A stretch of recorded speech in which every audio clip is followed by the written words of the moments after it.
Hello everyone, praise the Lord. ఈరోజు వీడియోలో దేవునికి అసహ్యమైన లక్షణాలు ఏమిటి, ఏమేమి మనం విడిచిపెట్టాలి, ఈరోజు వీడియోలో చూద్దాము. లేని వాటిని పలుకు అబద్ధ సాక్షి యెహోవాకు హేయుడు. అన్నదమ్ముల మధ్య జగడము పుట్టించువాడు యెహోవాకు హేయుడు. దుష్టులు నిర్దోషులని తీర్పు తీర్చువాడు యెహోవాకు హేయుడు.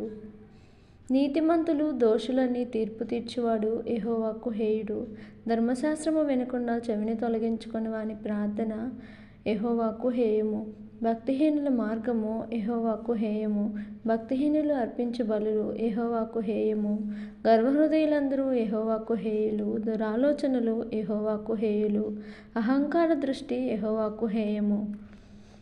ఈ లక్షణాలు మనలో ఏమైనా ఉన్నాయేమో పరిశీలించుకొని వీటిని తొలగించుకొని దేవునికి ఇష్టలుగా మనం జీవించాలి. కీర్తన గ్రంథం 16వ అధ్యాయం 3వ వచనంలో, భూమి మీద ఉన్న భక్తులే శ్రేష్ఠులు, వారు నాకు కేవలం ఇష్టలని దేవుని వాక్యం సెలవిస్తుంది.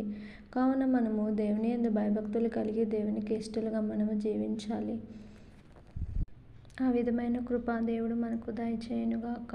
ఆమేన్. Thank you for watching. Subscribe the channel for more videos.